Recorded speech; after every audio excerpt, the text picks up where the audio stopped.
नमस्कार दर्शक बंधु स्वागत करुच्ची आ गोटे नुआ रेसिपी भिडियो रे। तो आज हूँ आम माँ दुर्गा अष्टमी दिन। तो आज अष्टमी पूजा रे गोटे छोट स्पेशल डिश गोटे करिया बोली भाबिला बेलकु गोटे पिठा आइटम टे करबा को इच्छा हला। तो सेति पई आज गोटे ओडिसा रो पारंपरिक पिठा करबा। आ सेही पिठार नाटी होउची चंद्रकांति पिठा। आउ किछि किछि जागा रे मुगकांति पिठा मध्य कुआ जाय। हां मु जानि छि आपण मान को टिके अलगा लागौथो पिठार ना सुनी काहे कि ना एई पिठा मो ओडिसा रे बहुत आगुर हेई आसुची। तो सेति पई एई पिठा को बहुत कम लोक माने जानि छंती। तो चलंतु आज ये पिठा रेसिपीटा आमे ट्राई करिबा। तो आपण मान को अनुरोध की वीडियो टी भल लागले वीडियो को लाइक आ चैनल को सब्सक्राइब करंतु। तो चलंतु बेसी देरी न करी आज रेसिपी को स्टार्ट करिबा।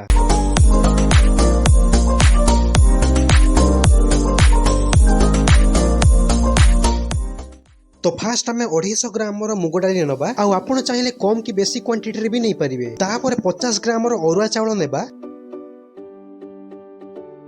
एबे गोटे बेला किंबा पात्र नियंतु। तापरे रखा जायथिबा मुग डाली को पकेई दियंतु एवं रखा जायथिबा शुद्ध अरुआ चाउल को मध्य पकेई दियंतु। एबे सेथिरे अल्प किछि पानी देकी भलो भाबरे मिक्स करि दियंतु। किछि समय परे हातरे भलो भाबरे टिके गळेई दियंतु।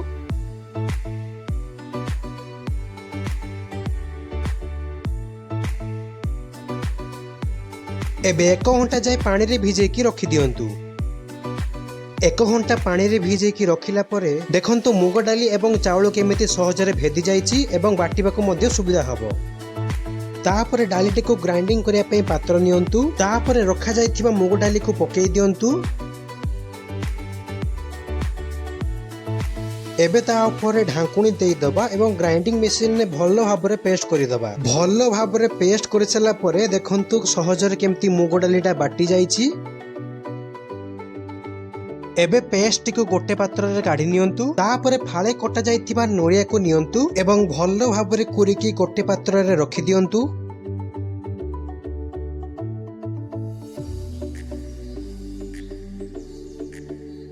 आउ तापरे 200 ग्राम रो चीनी नियंतु एवं स्वाद अनुसार लूण आउ किछि गुजराती मध्य नियंतु। एबे गोटे कढ़ी को गैस रे बसई चुली को ऑन करि दियंतु। कढ़ईटी भल भाबरे गरम होई साला परे 2 गिना पानी दियंतु। पानीटी भल भाबरे गरम होई साला परे 1 चामच देसी घियो पकांतु एवं अल्प टिके गळाई दियंतु। तापरे रखा जायथिबा 200 ग्राम रो चीनी को पकेई दियंतु एवं रखा जायथिबा नडिया कुरा को मध्य पकेई दियंतु। अल्प टिके लूण पकांतु एवं अल्प टिके गुजराती गुंड मध्य पकांतु एवं तापरे किछि समय पई गळाई दियंतु एवं किछि समय पई फुटिबा को छाडी दियंतु।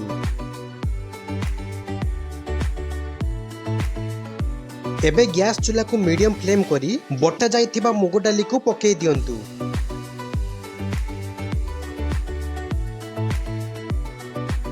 एवं खड़ी के सहायता रे भलो भाबरे गळै चलंतु एवं जंतुणी हबा जाय भलो भाबरे गळै चलंतु। भलो से गळैला परे 10 मिनिट मध्य रे जंतुणीटी प्रस्तुत होई जिवो।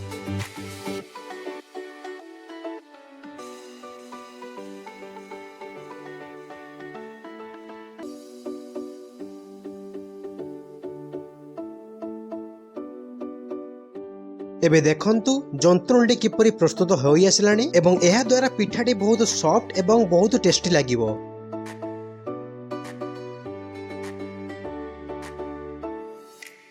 एबे जंतुणीटी संपूर्ण मात्रा रे प्रस्तुत होई आसिलानी। एबे गोटे थाली किंबा पात्र नियंतु एवं सेतिरे अल्प टिके घियो लगेई दियंतु।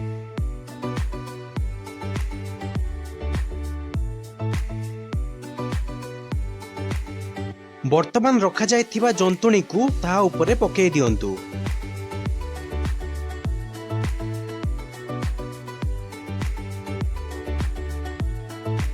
आउ गोटे चामच किंबा हाथ सहायता रे भलो भाबरे थाली ऊपरे मेलेई दियंतु।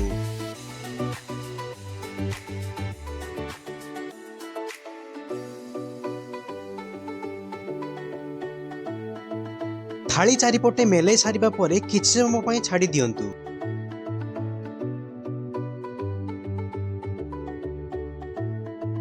किछि समय परे पिठाटी बसी जिवो एवं नरम मध्य लागिवो। तापरे टिके ठंडा होई गला परे छुरी सहायता रे ताको पीस पीस करी काटी दियंतु।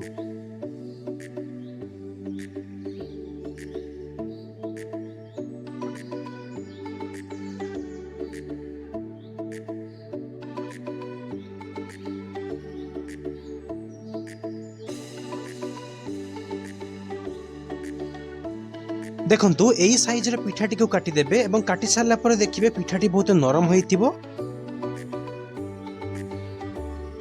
तापरे कटा जाइथिबा पिठा गुडी को गोटिए पात्र रे रखि दियंतु।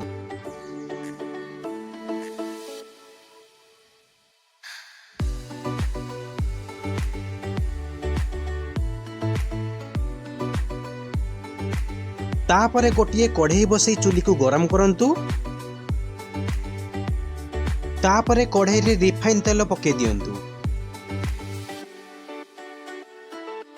देखिबे तेलटी हल्का गरम हो गला परे सेतिरे गोटे गोटे करी पिठा गुडी को छाणी दियंतु।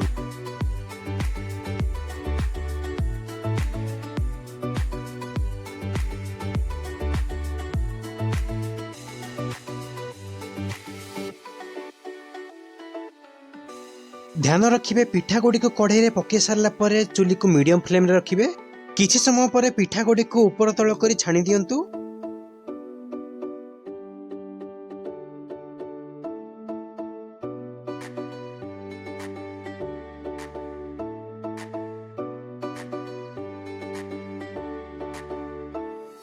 पिठाटी धीरे धीरे हल्का नाली रंग आसिलानी।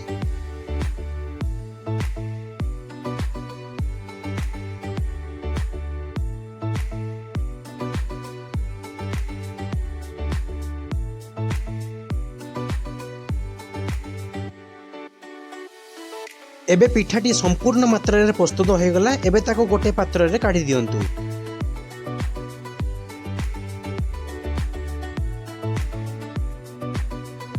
आ गरम गरम परसी दियंतु ओडिशा प्रसिद्ध चंद्रकांती पिठा। तो एही रेसिपीटा आपण माने निज घरे ट्राई करंतु आ निज फैमिली मानक सहित एंजॉय करंतु। आ आशा करे आपण समस्त को वीडियोटी भल लागिथिबो। तो वीडियोटी भल लागितले वीडियो को लाइक आ चैनल को सब्सक्राइब करंतु। तो आज पई वीडियोटी एतिकी। पुणी देखा हबो आपण मानक सहित गोटे नुवा रेसिपी वीडियो रे। धन्यवाद।